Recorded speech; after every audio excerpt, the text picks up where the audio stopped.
सत Kewal Vidya Mandir Sarsa. Myself Sajan Kumar Prajapati, class 12 science, subject physics, unit number 2, topic capacitor में संग्रहित ऊर्जा।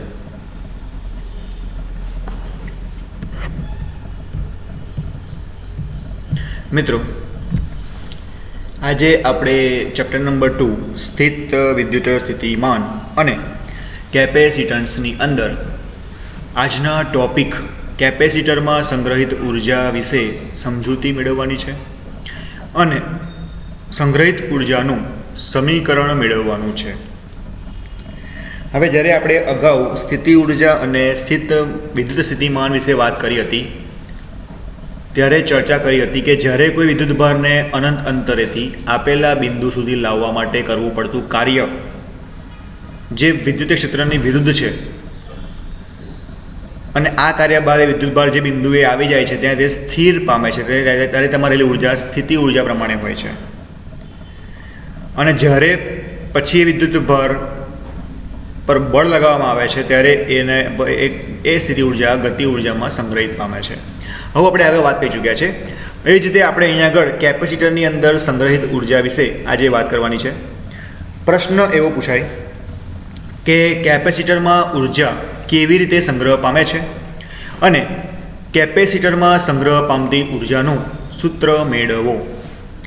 હવે પ્રશ્ન કેપેસિટર વિશે છે અને એમાં સંગ્રહ પામતી ઉર્જા વિશે છે અને આ જે ઉર્જા સંગ્રહ પામે છે તેના સૂત્ર વિશે છે। તો ફર્સ્ટ ઓફ ઓલ કેપેસિટર એટલે શું? તો આપણે વ્યાખ્યા બોલી જઈએ કે અલગ કરેલા બે સુવાહકોથી બનતી રચનાને કેપેસિટર કહે છે। આપણે જાણીએ છીએ કે કેપેસિટરની રચનાની અંદર બે પ્લેટો રહેલી હોય છે। એક પ્લેટ ઉપર હોય છે ધન વિદ્યુતભાર, બીજી પ્લેટ પર હોય છે ઋણ વિદ્યુતભાર, બરાબર છે।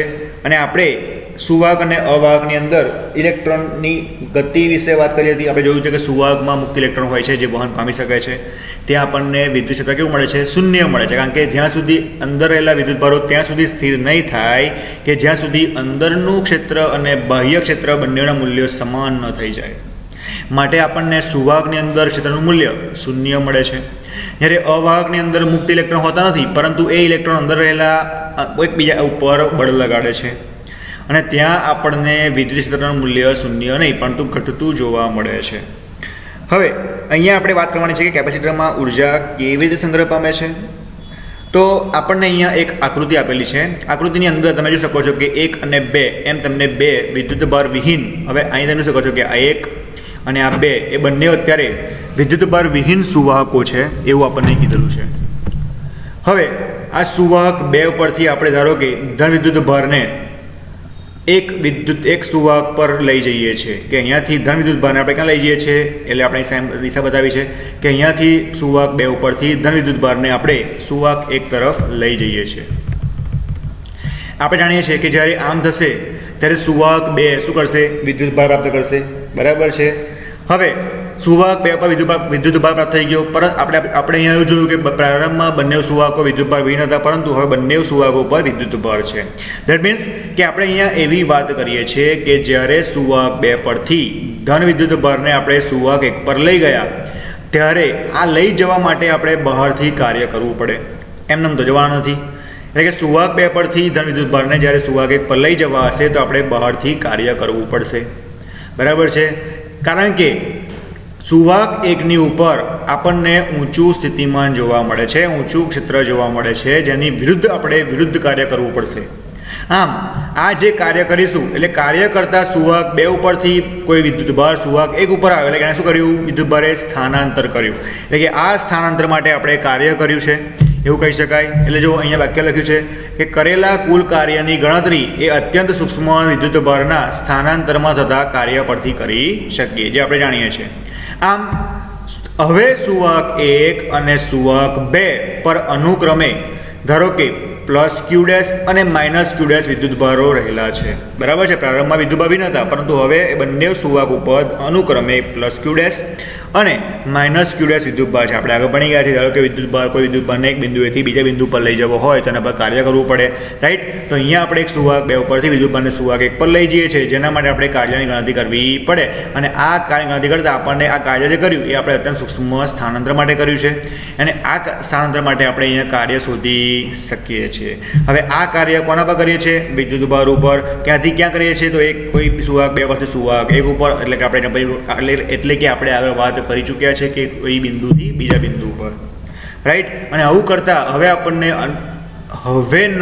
નવું આપણને બંને સુવાહક ઉપર 1 અને 2 ઉપર અનુક્રમે પ્લસ ક્યુ ડેશ અને માઇનસ ક્યુ ડેશ વિદ્યુતભારો જોવા મળે છે. અને હવે આ બંને વિદ્યુતભારો વચ્ચે એટલે કે બંને સુવાહકો વચ્ચેનો મળતો સ્થિતિમાનનો તફાવત કેટલો મળશે? સૂત્ર મુજબ C બરાબર Q બાય V પરથી તો શું મળશે? V ડેશ બરાબર Q ડેશ બાય C. કારણ કે આપણે અહીંયા કેપેસિટરની વાત કરી છે એટલે આપણે અહીંયા કેપેસિટન્સ શું સમીકરણ આપણે શું કે V ડેશ બરાબર Q ડેશ બાય C. જ્યાં જે નીચે C જે છે એ આપેલા આ બે સુવાહકોથી બનતું તંત્ર એને આપણે શું કહીએ છીએ? કેપેસિટર. અને એનું આપણને આ કેપેસિટન્સ બતાવે છે. હવે આપણે ઉપર હમણાં જ એવી વાત કરી કે આપણે અહીંયા જે સુવાહક 2 અને સુવાહક 1 જે બંને વિદ્યુતભાર વિહીન હતા, આ પછી આપણે સુવાહક 2 પરથી કોઈ ધન વિદ્યુતભારને સુવાહક 1 ઉપર લઈ ગયા અને એના માટે આપણે જે કાર્ય કર્યું, મતલબ કે આ કાર્ય ક્યારે કોના માટે કર્યું? 2 થી 1 પર. તો આ જે સૂક્ષ્મ જે સ્થાનાંતર કર્યું અને સૂક્ષ્મ સ્થાનાંતર માટે આપણે જે કાર્ય કર્યું એ કાર્યનું મૂલ્ય આપણને કેટલું મળે છે? તો કાર્ય ડેલ્ટા ડબલ્યુ બરાબર V dash into delta Q dash મળે છે. કેટલું મળે છે? V dash into delta Q dash. કે વિદ્યુત સ્થિતિમાનની અસરની વિરુદ્ધ હેઠળ આપણે કર્યું ને, કારણ કે ઓલરેડી આપણે આગળ વાત કરી છે. જો અહીંયા જુઓ કે જ્યારે આ કાર્ય કરીશું ત્યારે કોઈ પણ તબક્કે સુવાહક 1 એ સુવાહક 2 કરતાં ઊંચું સ્થિતિમાન દર્શાવે છે. એટલે કે સ્થિતિમાન માટે આપણે કાર્ય કર્યું. કોના પર કર્યું છે? વિદ્યુતભાર પર. એટલે V dash into delta Q dash. Now delta W બરાબર, હવે વી ડેશ બરાબર આપણી પાસે વેલ્યુ છે શું છે? Q dash by C. તો અહીંયા વી ડેશ છે ત્યાં મૂકી દઈએ Q dash by C, delta Q dash એમના એમ. બરાબર છે.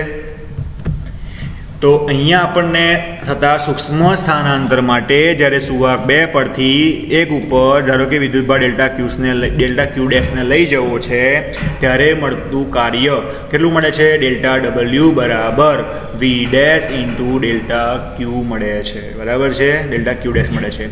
અને જ્યાં વી ડેશ એ આપણને અહીંયા જ્યારે બંને સુવાહકો પર વિદ્યુતભાર આવી જશે, મળી જશે ત્યારે મળતો વિદ્યુત સ્થિતિમાનનો તફાવત છે, જેનું મૂલ્ય કેટલું છે? ક્યુ ડેશ છેદમાં સી. બરાબર છે. કેટલું છે? ક્યુ ડેશ છેદમાં સી છે.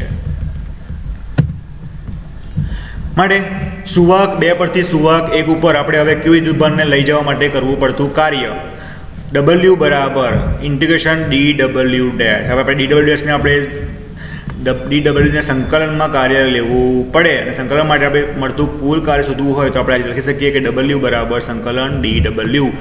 W બરાબર ઇન્ટિગ્રેશન DW કેટલા આપણે મળ્યા હતા? આપણને આગળ DW કેટલા મળ્યા છે? તો ક્યુ ડેશ છેદમાં C into delta Q dash. હવે અહીંયા ધ્યાન આપજો કે કરવું પડતું કાર્ય W બરાબર ઇન્ટિગ્રેશન DW બરાબર સંકલન sigma 0 Q dash by C into delta Q dash. માટે W બરાબર શું મળશે? 1/c.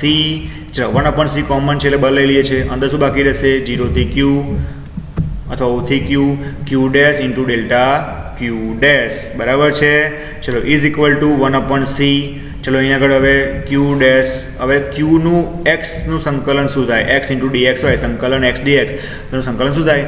x²/2. શું થાય? x²/2. તો અહીંયા એક્સ જગ્યાએ શું છે? ક્યુ ડેશ છે તો શું આવશે? ક્યુ ડેશ સ્ક્વેર/2. લિમિટ આપણે કરી કે એકવાર ક્યુ ડેશ બરાબર ક્યુ મૂકતા, એકવાર ક્યુ ડેશ બરાબર 0 મૂકતા તો 1/c એમના એમ. ચલો એકવાર ક્યુ ડેશ બરાબર ક્યુ મૂકી દઈએ તો ક્યુ સ્ક્વેર છેદમાં 2 માઇનસ એકવાર ક્યુ ને 0 મૂકીએ તો 0/2 એટલે 0. તો બાકી શું રહ્યું? ક્યુ સ્ક્વેર/2. તો W બરાબર શું મળ્યું? Q²/2 into C. તો અહીંયા આપણે જે કાર્ય મળ્યું આ કાર્ય કરતાં આપણે આગળ વાત કરી હતી કે જ્યારે કોઈ વિદ્યુતભારને કોઈ અનંત અંતરેથી આપેલા બિંદુએ લાવીશું અને ત્યારે કરવું પડતું કાર્ય કરીશું, ત્યારબાદ એ કાર્ય એ વિદ્યુતભાર એ બિંદુએ શું થશે? સ્થિર થઈ જશે. અને એ કાર્ય પછી એ સ્થિર થવાને કારણે તેનામાં સ્થિતિ ઉર્જા રૂપે સંગ્રહ પામે છે. આપણે આગળ ભણી ગયા છે. દેટ મીન્સ કે અહીંયા પણ થતું કાર્ય એ કેપેસિટર જેવી જ બે સુવાહકોની રચનાની અંદર સ્થિતિ ઉર્જા રૂપે સંગ્રહ પામે છે. એટલે કે આપણે અહીંયા જે કેપેસિટરની રચના ઉપર જે કાર્ય કર્યું એ કાર્ય છેવટે તેની સ્થિતિ ઉર્જા સ્વરૂપે સંગ્રહ પામે છે. માટે કાર્ય શામાં સંગ્રહ પામે એવું? સ્થિતિ ઉર્જામાં. એટલે W બરાબર શું લખતા? U લખતા Q²/2C. એટલે આપણને સ્થિતિ ઉર્જા આપેલા કેપેસિટરની કેટલી મળી? તો U બરાબર Q²/2C. તો અહીંયા આપણને મળતું કેપેસિટર પર થતું કાર્ય એ એની સ્થિતિ ઉર્જામાં સંગ્રહ પામે છે અને એ સ્થિતિ ઉર્જાનું મૂલ્ય આપણને અહીંયા કેટલું મળે છે? તો મળે છે U બરાબર Q²/2C જેટલું. હવે આ સમીકરણને આપણે બીજા સ્વરૂપોમાં પણ લખી શકીએ છીએ. આપણે જાણી ગયા છે, આપણે ભણી ગયા છે કે કેપેસિટરનું સમીકરણ પરથી આપણે આ સમીકરણને બીજા સ્વરૂપે પણ લખી શકીએ. કેવી રીતે? જાણીએ છીએ Q બરાબર CV અથવા C બરાબર Q/V ઉપરથી. તો Q ની જગ્યાએ CV મૂકી દઈએ તો આપેલા સમીકરણની અંદર Q બરાબર શું મૂકતા? C × V મૂકતા. તો ચાલો U બરાબર અહીં શું આવશે? C²V² છેદમાં 2C. એક CC કેન્સલ, તો બાકી શું રહ્યું? C²V² એક એટલે CV² છેદમાં 2. એટલે આપણને મળતું નવું સ્થિતિ ઉર્જાનું સમીકરણ શું મળ્યું? U બરાબર 1/2CV². તો આ પણ આપણને અહીંયા સ્થિતિ ઉર્જાનું સમીકરણ મળે છે એની માહિતી આપે છે. જો આના સિવાય આપણે C બરાબર Q/V એટલે કે આપેલા સમીકરણમાં C બરાબર Q/V મૂકી દઈએ તો ચલો અહીંયા 2C છે, એમાં C ને શું મૂકીશું? Q/V એટલે અહીંયા આવશે Q, ઉપર આવશે V. ચલો Q કેન્સલ, તો ઉપર બાકી શું રહ્યો? Q બાકી રહ્યો × V ઉપર રહ્યો છેદમાં 2/2. તો ત્યારે મળતું આપણને સ્થિતિ ઉર્જાનું સમીકરણ શું મળે છે? U બરાબર 1/2 Q × V જોવા મળે છે. શું જોવા મળે છે? 1/2 Q × V જોવા મળે છે. તો આમ આપણે અહીંયા આગળ કેપેસિટરના પર થતા કાર્ય પરથી તેના એટલે કે કેપેસિટરની સ્થિતિ ઉર્જાના વિવિધ સમીકરણો મેળવ્યા. જેમાંના પહેલું સમીકરણ આપણને શું મળે છે કે કેપેસિટરની સ્થિતિ ઉર્જા U બરાબર Q²/2C. બીજું સમીકરણ શું મળે છે કે કેપેસિટરની સ્થિતિ ઉર્જા U બરાબર 1/2CV². અને ત્રીજું શું મળે છે? U બરાબર 1/2 Q × V. આ ત્રણ સમીકરણ તમારે યાદ રાખવાના છે, જેને આપણે એક્ઝામ્પલમાં પણ ઉપયોગી લઈશું અને આ થિયરીમાં પણ આપણે પૂછાય તો આપણને અહીં લગેતા પૂછે કે કેપેસિટરની સ્થિતિ ઉર્જાનું સમીકરણ U બરાબર 1/2 CV² સાબિત કરો. તો તમારે એને અહીંયા સુધી સાબિત કરવાનું રહેશે. બરાબર છે. છેલ્લે કેપેસિટર એટલે શું તે ફરી બોલી જઈએ કે બે અલગ કરેલા સુવાહકોથી બનતી રચનાને કેપેસિટર કહેવામાં આવે છે. અને કેપેસિટરનું કેપેસિટન્સ કોને કહેવાય? તો કેપેસિટન્સ C બરાબર Q/V એટલે કે આપેલા કેપેસિટર પરનો વિદ્યુત ભાર Q અને બે પ્લેટ વચ્ચેનો વીજ સ્થિતિમાનનો તફાવત V ના ગુણોત્તરને આપેલા કેપેસિટરનું કેપેસિટન્સ કહેવામાં આવે છે. અને અહીંયા આપણને મળતું કાર્ય આ થિયરીમાં આપણે એવું જોયું કે એ કેપેસિટરની સ્થિતિ ઉર્જાના સ્વરૂપમાં સંગ્રહ પામે છે. કેમ? આપણે આગળ વાત કરી છે કે જ્યારે કોઈ વિદ્યુત ભારને અનંત અંતરેથી આપેલા બિંદુએ લાવવા માટે કરવું પડતું કાર્યને શું કહેવાય છે? વિદ્યુત સ્થિતિ ઉર્જા કહેવામાં આવે છે. અને આ વિદ્યુત સ્થિતિ ઉર્જા આપણે કેટલી મળશે? તો એ કાર્ય એની સ્થિતિ ઉર્જામાં સંગ્રહ પામે છે. અને આપણે U તરીકે ઓળખીએ છીએ. એટલે આપણે અહીંયા W જગ્યાએ U લખીએ છીએ અને Uના આપણને અહીંયા વિવિધ રૂપે 3 સમીકરણો જોવા મળ્યા જે આપણે ફાઇન્ડ કરી શકીએ છીએ. હવે મિત્રો આગળ આપણે વાત કરવાની છે કે એકમ કદ દીઠ કેપેસિટરમાં સંગ્રહ પામતી ઉર્જાનું સૂત્ર મેળવવું. આપણે આગળ કેપેસિટરમાં સંગ્રહિત સ્થિતિ ઉર્જાનું સમીકરણ મેળવ્યું. હવે અહીંયા આપણે એકમ કદ દીઠ કેપેસિટરમાં સંગ્રહ પામતી ઉર્જાનું સૂત્ર મેળવવાનું છે, જેને આપણે ઉર્જા ઘનતા તરીકે ઓળખીએ છીએ. તો પ્રશ્ન એવો પૂછાય કે ઉર્જા ઘનતા એટલે શું? તો વ્યાખ્યા શું બોલીશું કે એકમ કદ દીઠ. હવે અહીં જો કદ એટલે શું? તો L³ એટલે કે લંબાઈ ગુણ્યા પહોળાઈ ગુણ્યા ઊંચાઈ. હું તમને પહેલાં ડાયરેક્ટ કહી દઉં કે કદ બરાબર લંબાઈ ગુણ્યા પહોળાઈ ગુણ્યા ઊંચાઈ. ક્ષેત્રફળ એટલે L² × D એટલે આપણે L પણ કહી શકીએ તો L³ આવી ગયો. એટલે કે એકમ કદ દીઠ સંગ્રહ પામતી ઉર્જા. હવે આપણે સંગ્રહ પામતી ઉર્જા આપણે આગળ વાત કરી કે કોઈ પણ વિદ્યુત ભાર હોય અને એકમ અનંત અંતરેથી આપેલા બિંદુએ લાવવા માટે કરવું પડતું કાર્ય એ તેની સ્થિતિ ઉર્જાના સ્વરૂપે સંગ્રહ પામે છે. તો આપણે ઉર્જાને શું કહીએ છીએ? U કહીએ છીએ. તો અહીંયા ઉર્જા શું છે? U છે. એટલે કે એકમ કદ દીઠ સંગ્રહ પામતી ઉર્જાને ઉર્જા ઘનતા એટલે કે U/AD અહીં જો એકમ કદ દીઠ એટલે શું આવશે, કદ વી આવી જશે ઓટોમેટિકલી, અને ઉપર યુ એટલે એકમ કદ દીઠ સંગ્રહ પામતી ઉર્જા એટલે કે યુને શું કહેવામાં આવે છે, ઉર્જા ઘનતા. એને સિમ્બોલ છે ρE અથવા તો એને સ્મોલ યુ વડે પણ લખવામાં આવે છે. રાઈટ, આપણે સાબિત કરવાનું છે, તો સાબિતી કરીએ. તો વ્યાખ્યા તમે પૂછાય તમને આ સૂત્ર પરથી આવડી જોઈએ કે યુ છેદમાં વી, આપણે વી નહીં એટલે એ ઇન્ટુ ડી લખીશું, જ્યાં એ ક્ષેત્રફળ બતાવે છે અને ડી એનું ડી એટલે કે એલ ક્યુબ મળશે. હવે વ્યાખ્યા આવી છે કે એકમ કદ દીઠ સંગ્રહ પામતી ઉર્જાને ઉર્જા ઘનતા કહે છે. હવે આપણે આગળ ભણી ગયા કે કેપેસિટરમાં સંગ્રહ પામતી ઉર્જા આપણને કેટલી મળતી હતી, તો કેપેસિટરમાં સંગ્રહ પામતી ઉર્જા આપણે આગળ શોધ્યું હમણાં જ કે યુ બરાબર શું મળ્યું, Q²/2C. ચલો ક્યુ શું છે, કેપેસિટર પરનો વિદ્યુતભાર, સી શું છે, કેપેસિટરનું કેપેસિટન્સ. ચલો કેપેસિટરનો વિદ્યુતભાર એટલે કે ક્યુનું મૂલ્ય હવે જાણે છે, ક્યુ બરાબર શું લખી શકાય, સિગ્મા ઇન્ટુ એ અથવા સિગ્મા બરાબર Q/A ઉપરથી. તો ક્યુ કેટલું મળશે, સિગ્મા ઇન્ટુ એ. તો ક્યુની જગ્યાએ સિગ્મા ઇન્ટુ એ મૂકતા તો Q² છે એટલે સિગ્મા ઇન્ટુ એનો સ્ક્વેર છેદમાં 2m ના m, અને સી છે આપણે જાણીએ છીએ કે સી શું, આપણે જ્યારે કેપેસિટન્સનું કેપેસિટન્સ મેળવ્યું તો એનું આપણે સૂત્ર પણ મેળવ્યું હતું. જો યાદ ના હોય તો આના આગળની થિયરીમાં જઈને તમે જોઈ શકો છો કે સી બરાબર શું મળ્યું છે, ε0A/d. This is the most important equation કે કેપેસિટન્સ સી બરાબર ε0A છેદમાં d. તો આપેલા સી જગ્યાએ ε0A/d મૂકી દેતા. રાઈટ, ચલો હવે તેના પોઈન્ટ આગળ A² ઇન્ટુ એ, તો એ અને A² કેન્સલ આઉટ તો ઉપર એ વધશે. ચલો એ આવી ગયો, સિગ્મા સ્ક્વેર તો સિગ્મા સ્ક્વેર એમનો એમ, ડી નથી ઉડતું એટલે ડી એમનો એમ મૂકી દઈશું છેદમાં 2 ના 2 અહીંયા 2 લખવાના રહી ગયા છે, બરાબર છે, બાય મિસ્ટેકલી અહીં 2 આવશે ઇન્ટુ છેદમાં ε0 અને ε0. પરંતુ હવે જાણીએ છીએ કે સિગ્મા બાય ε0 આપણે જ્યારે કેપેસિટરની અંદર વિદ્યુત ક્ષેત્ર કેપેસિટન્સનું સૂત્ર મેળવતા હતા એમાં આપણે લખ્યું હતું કે વિદ્યુતીય ક્ષેત્ર E બરાબર સિગ્મા બાય ε0, એટલે કે જ્યાં સિગ્મા બાય ε0 છે ત્યાં શું મૂકતા, E મૂકતા. તો યુ બરાબર ચલો 1/2 m ના છેદમાં 2 છે એટલે લઈ લઈએ 1/2 m ના m. હવે સિગ્મા બાય ε0 શું મૂકતા, E મૂકતા, બરાબર. પણ અહીંયા પોઈન્ટ આગળ અહીંયા આગળ શું છે, ખાલી એપ્સિલોન છે અને અહીંયા સિગ્મા સ્ક્વેર છે, અહીંયા આપણે નીચે સિગ્મા ε0 વડે ગુણતા, બરાબર, ભાગતા અને ગુણતા કરી દઈએ તો જેમાં શું આવશે, આવી જશે ε0 એટલે ε0 સ્ક્વેર અને ઉપર આવશે ε0.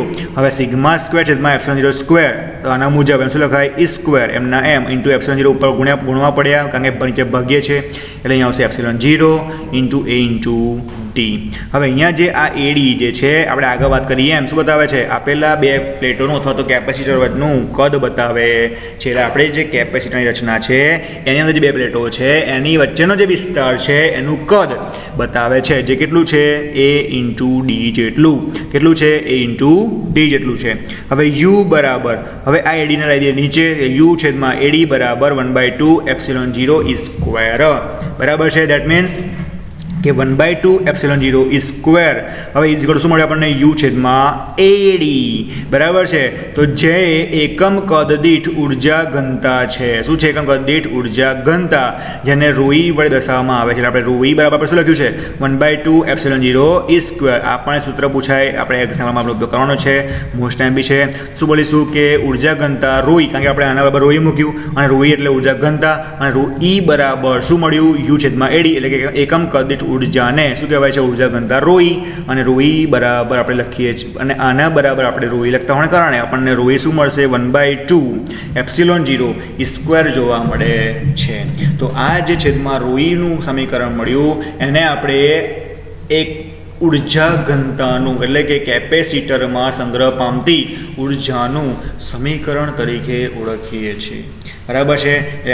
આ બે માર્ક્સની થિયરી પૂછાય તો આપણે સ્ટાર્ટિંગ કરવાનું છે ઉર્જા ઘનતા શું છે તેની વ્યાખ્યાથી. તેની વ્યાખ્યા લખીશું. વ્યાખ્યા લખ્યા બાદ કેપેસિટરમાં સંગ્રહિત ઉર્જા કેટલી છે એના સમીકરણથી શરૂઆત કરીશું. એને સોલ્વ કરતાં આપણને યુનું સમીકરણ મળશે. કેટલું મળશે, તો 1/2 ε0E² એ ઇન્ટુ ડી મળશે. આ મળ્યા બાદ એડી વડે યુને નીચે એડીને લઈ જતા આપણને 1/2 ε0E² મળશે, જેની કિંમત આપણે શું લખીએ છીએ, ρ ઇન્ટુ E લખીએ છીએ. અને તેનાથી આપણને ρEની વેલ્યુ કેટલી મળે છે, યુ છેદમાં એડી. અહીંયા ρEને આપણે શું કહીએ છીએ, તો ρEને આપણે ઉર્જા ઘનતા કહીએ છીએ, જેની વેલ્યુ કેટલી છે, 1/2 ε0E², જેને આપણે સંગ્રહ પામતી ઉર્જા કહીએ છીએ. અને ρE બરાબર યુ છેદમાં એડી, એટલે કે એકમ કદ દીઠ મળતી ઉર્જા ઘનતા, જેને ρE વડે દર્શાવવામાં આવે છે. બરાબર છે. તો આ રીતે આપણે અહીંયા આજે કેપેસિટર આપણે આજે વાત કરી છે કેપેસિટરની રચનાની અંદર આગળ નવી થિયરી ભણ્યા કે કેપેસિટરમાં સંગ્રહિત ઉર્જા કેટલી છે એના વિશે ભણ્યા અને ત્યારબાદ એનું સૂત્ર મેળવી આપણે અહીંયા એકમ કદ દીઠ ઉર્જા ઘનતા વિશે પણ વાતચીત કરી છે. તો આજના ટોપિકમાં બધાને ખ્યાલ આવ્યો હશે એવી આશા. Thank you.